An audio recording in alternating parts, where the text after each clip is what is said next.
All right, at 6 o'clock, I will call the workshop to order, and we will start with the review of our agenda items for our regular meeting. Mr. Tao? All right, tonight, council and members, we start the meeting with our consent agenda tonight, which is approval of minutes from the February 16th meeting. You have them in your packet. Then it goes into old business, and this will be the reading of the ordinance 2016-01. This is replatting of lots 1, 2, and 3 in block 42, the Calvin addition, also known as 301 and 303 East Tarrant, and parts of lots 1, 2, 3, and 4 block 42, the Calvin addition, also known as 305 Cooper Street. This is the old funeral home building over there in front of the First Baptist Church. And this was a replat, rezoning from residential to commercial zoning. And I don't see any of them here present to discuss any of that. So y'all got any questions on that issue? Okay. Under the new business, we got a consideration and recommendation from P&Z on request from the Legend Bank to close the alley. This is North Smythe and Mason here, where the power lines and everything were coming through. And then also from the P&Z board, we also have the Legend Bank replat. So we do have Rex Johnson here tonight from the P&Z. We come before you several months ago when this project first started, and we recommended to approve this, and it was pending on all the utilities and everything being removed out of the alleyway and everything being completed. It is complete. Have Ann Pekin here with Roger Ford if you have any questions for her. But planning and zoning recommends to continue with this and finish up planning that out. Okay. Do you have anything you want to say with regard to the replat or the final replat issue? Any of you? Regarding the final replat? Mhm. Well, we just asked that since the alley, if you all approve the alley to be closed, that then we can proceed with the final replat, which essentially absorbs the alley into one of the new lots. And extends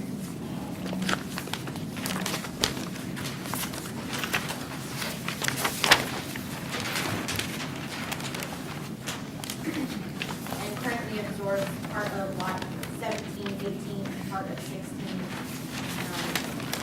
Into the new lot 1R1, block 36. And then we have the remaining lot 2R, which consists of lot 7 through partial 16. And then also a third lot, so lot 3R, that also is currently going to be located for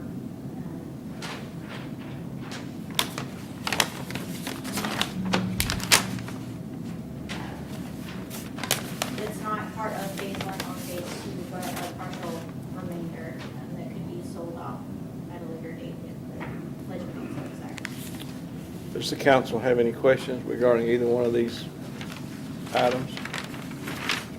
No, it's an alleyway. I've only used it twice, and I've lived here for 30-some years. What are you going to do with the alleyway? Just, are you going to close in, put a building over the alley, or what? Green space. Ultimately, there's going to be a plaza space, and Okay. that is part of this replat. And we are encapsulating the alleyway into it because part of the building encroaches into that alley, but also once phase 2 is complete, then it's going to view as if a comprehensive urban planning, and we can't achieve that with an alley in the middle. Okay, thank you for answering. I appreciate it. Any other questions? Yes, you mentioned part of it could be sold later time. What part of this, is it where the present bank is? where the tellers and so forth are? Or what are you talking about? No, sir, I'm trying to think exactly why we designated this. I think in the beginning, Legend Bank was having, what they're doing is phase one, the new bank building. Phase two, which will be, a revision, or, a remodel to their existing bank building. And then there's a space behind their existing parking garage, that we have done work as part of phase one. And not necessarily that they would sell that off at a later date, but I know they chose to plat it separately. And I think part of that was in how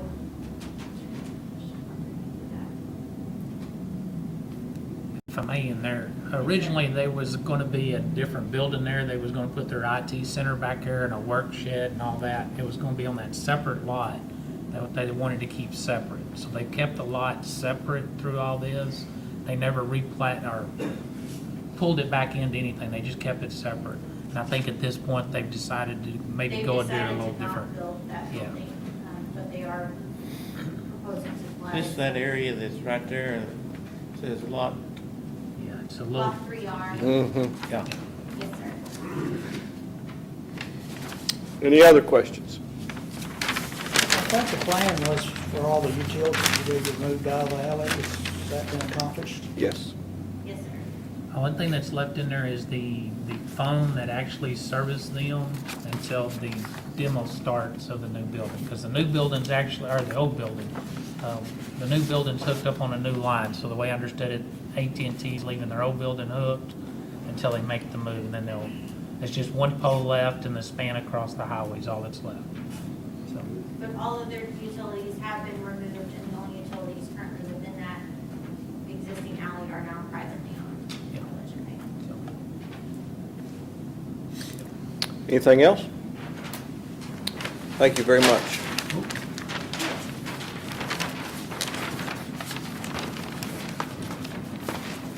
All right, the following thing under that is, again, a a reappointment to the Park Board. And this is 3 members, Nelda Kaufman, Rayford Pullen, and Randy West. Are all 3 currently on the Parks Board, and this is a reappointment to their positions on the Parks Board Committee. So that is your agenda items there. Your executive session is dealing with some property issues. We'll be going into executive session at the end and doing that. So, any other questions with that?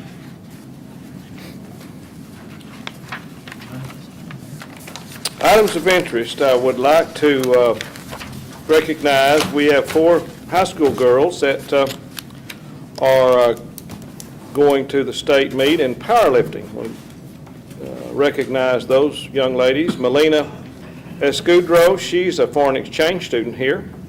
Carson Robertson, Kylie Robinson, and Carrington Davis. So if you should see those young ladies, we'll offer your congratulations, please. Also like to say a special note of congratulations to the girls' basketball team. Unfortunately, they were not winners last week, but we are so proud of what they did, and shortly we'll be wishing our boys' basketball team the best of luck as they travel to Justin to play basketball tonight. So with that, we'll have the city manager's report unless you have some items of interest.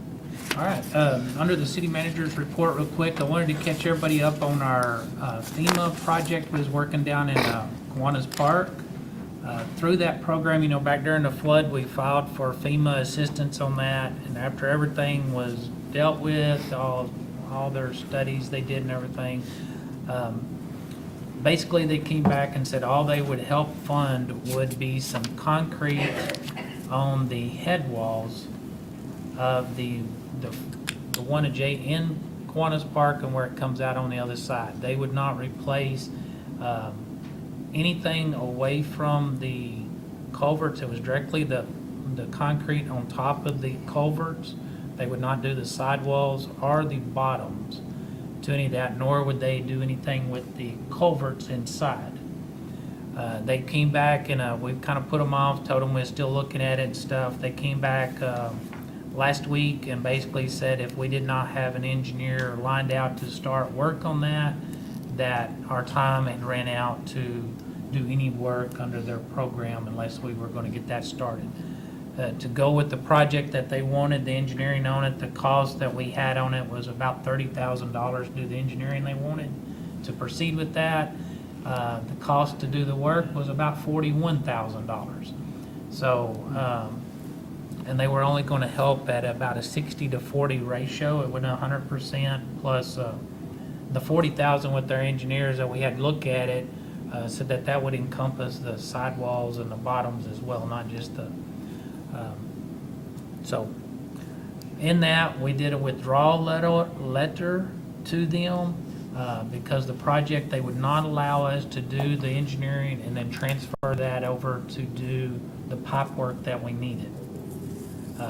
They would not do any pipe work in the existing place, and they would not let any of the money go if we rerouted any portion of it. So at this time, we're still on the list as far as a potential comeback on it, but as far as a active event, they have taken us off that active event due to us not procuring engineers to get started on the damage assessment, as they put it. So with our master plan, will that not buy us some time? No, they got a whole requirement of their own that requires to be started on and going to show that we're going to do a replacement of the damages. Existing. And like I said, after they came out, you know, on the park side, we have quite a bit of concrete that comes out in the front of it, and then the head wall busted as well. The main part was on the downside of it. You know, the head walls is broken several places, and the bottom is eroded back under and everything else. And they would not do anything with that. It was just strictly on top of the culverts. And on the downhill side, we know we got that one culvert that's totally gone. They would do nothing with any of that as well. But we had to show all the engineering on it and all this stuff, how it was gonna affect it. And the two engineers that we were dealing with on it primarily had gotten up to where it was gonna be about a $25,000 to $30,000 expense to get all that document done. And they projected the whole, to fix it on our own, basically was about a $40,000 to $45,000 at most. To do the same, but fix it all, not just the little bit. So their thoughts was it was not practical to continue on. And like I said, then they started squeezing us on not having somebody committed to do it. So they suggested that we do their letter to withdraw as an active project and go on the back burner as a project in lieu. So we're still able to go back to some point, but not, which we never, you know, to fix the problem, we need to do a lot more than just that. Right. So as I understand it, basically the only funding they would provide on a 60-40 basis was to put it back like it was. Yeah. We couldn't do any kind of improvement. No. None of their funds would transfer at that point, so, and you would have to, I mean, to do their project and be a part of it, we'd have to basically do an engineer on to pre-existing, get it back done. Then we would have to show, through the engineering stuff, we would actually have to show the reroute to be able to do any of that. Then they said, off of the people that came out of up north and everywhere else, they said that they would not be probably any money other than the amount that was on the pre-existing structures would be eligible. So doing $30,000 work or $25,000 work for $40,000 maybe on the, having to do that one and do this other one to get it in didn't seem Didn't make any appropriate there at this time. Any questions about that? I would recommend that you go down and that concrete on downstream end, bust it up and cave it off in there. 'Cause that's just an accident waiting to happen. It's really getting bad. Yeah. That was a project there. The second part of this, I just wanted to let y'all know, you know, here a while back, I told y'all I got appointed on the Small Cities Advisory Committee. We had a meeting the other day, and the big part of this, what that group does is really is kind of the front side of any issues that's coming through the legislation. We're kind of the advocates to help get it out into the communities and stuff. So out of that program that we was doing down there, we also set up some of your small city meetings that y'all see in your TML do. We help organize them out. So that's kind of what we do in the background of it. But the issues they got coming up in this upcoming legislation, wanted to kind of give you is the revenue cap that they're trying to propose on this will be dealing with the taxation. And the revenue cap will be, they're trying to squeeze that down to a 0. Right now we got an 8% before rollback that we play with right now. The legislation's trying to drop that down to a 4, and their intent is to get it to 0. So anything that you do above your current rate would be an election. So that's their proposal out there. So of course, TML is highly encouraging any opportunities we have to go to some of the meetings across the state to voice our opinion how that would affect us. To move a little bit on that, we actually, through our membership with ARCIT, they're doing the same thing. That's the advocates for the small cities as well. They had a letter out that was basically asking for support from municipalities and schools and everything of the opposition to the revenue cap proceedings, and we have filled one out and sent it in, telling them roughly that cost is about $5,500 for an election. So we just kind of showed them that typically that in our scenario this last year that would have been roughly about an $80,000. If we did the full amount to roll back 8%, we would have gained roughly about $80,000 in revenue, and it would have cost us $5,500 to put on the event to be able to do that. So, and other cities are kind of the same thing, but a little bit more. But anyhow, that was a big thing, and the rest of it was dealing with the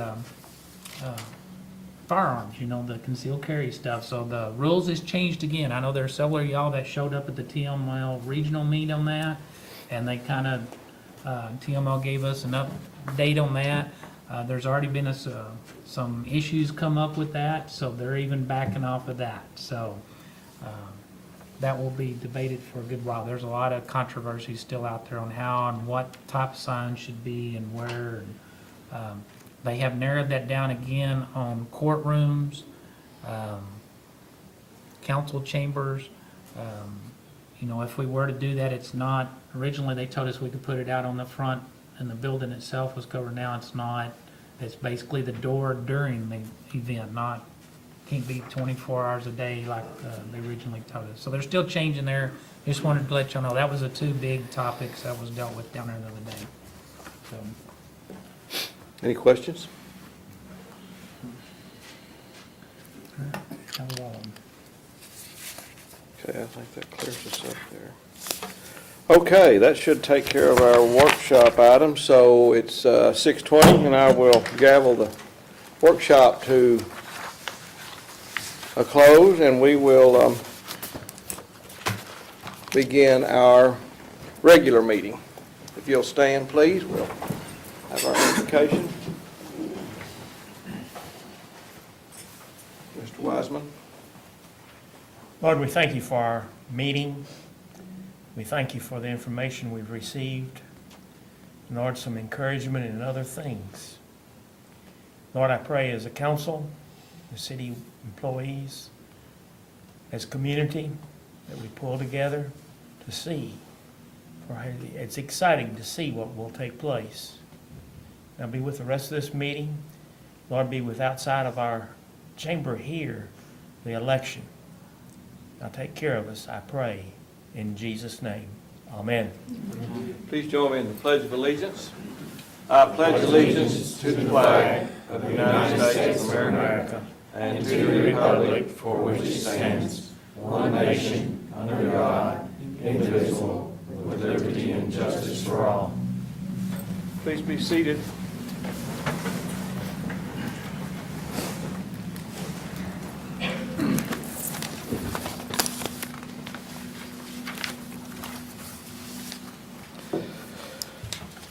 The first item before you is the consent agenda, which is the approval of the February 16th minutes of the regular meeting. Do I have a motion for approval? I'll make the motion. Mr. Graham? Is there a second? I'll second. Mr. Davis? Is there any discussion? Mr. Wiseman, how do you vote? Aye. Mr. Bell? Aye.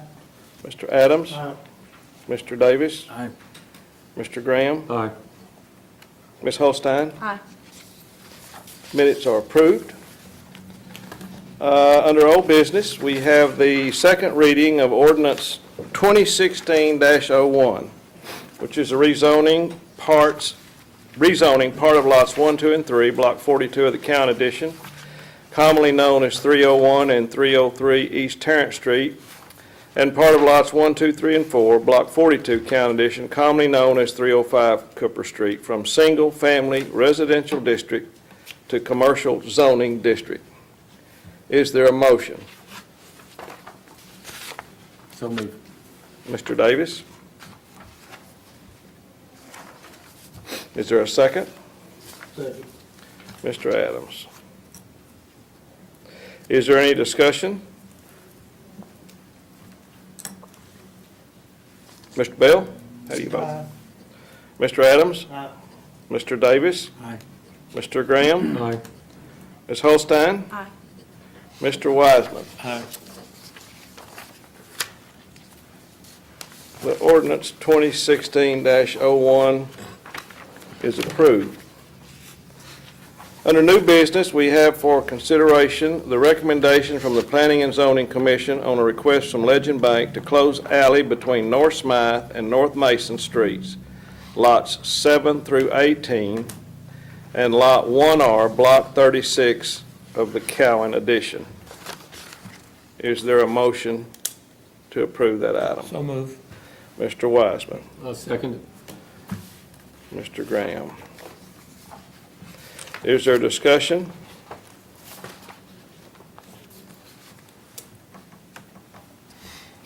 Mr. Adams, how do you vote? Aye. Mr. Davis? Aye. Mr. Graham? Aye. Ms. Holstein? Aye. Mr. Wiseman? Aye. Mr. Bell? Aye. Item 6 is approved. Next item on the agenda is the consideration, recommendation from Planning and Zoning Commission on a request from Legend Bank to approve the final replat of lots 7 through 18 and Lot 1R of Block 36, the Cowan Addition, and all of the closed alley creating lots 1 through 3, Block A, Cowan Addition.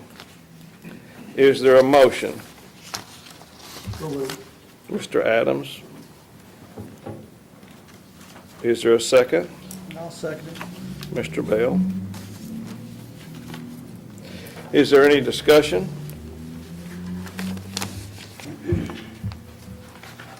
Mr. Davis, how do you vote? Aye. Mr. Graham? Aye. Ms. Holstein? Aye. Mr. Wiseman? Aye.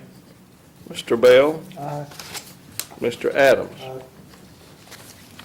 Agenda item is approved. The next agenda item is the reappointment to the Parks Board. First, we will consider Ms. Kaufman, Nelda Kaufman. You have her board reappointment form in front of you. Is there a motion for that approval? So moved. Mr. Graham? Is there a second? Second. Mr. Adams. Is there any discussion?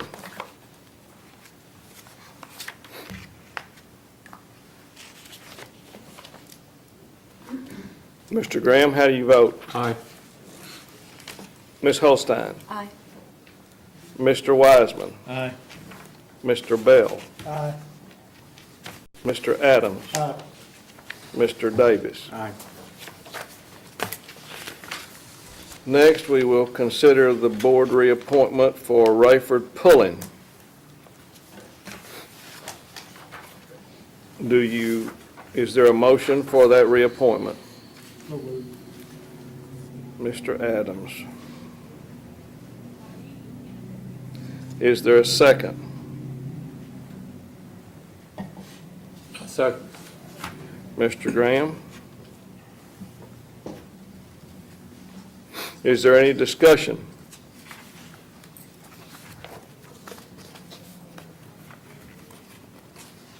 Ms. Holstein? Aye. Mr. Wiseman? Aye. Mr. Bell? Aye.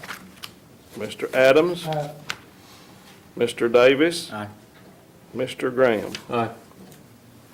Mr. Pullen's appointment is approved. And finally, we will consider the reappointment of Randy West. Is there a motion for his reappointment? I so move. Mr. Bell, Second. Mr. Wiseman. Is there any discussion? I'd just like to thank him for the job that he's done over the years. He's done a good job with our parks. Any other discussion? Mr. Wiseman, how do you vote? Aye. Mr. Bell, Aye. Mr. Adams, Aye. Mr. Davis, Aye. Mr. Graham, Aye. Ms. Holstein. Aye. The appointment is approved. All right, that brings us to our executive session. We will adjourn at 6:28 into executive session for consideration under Texas Government Code Section 551.072.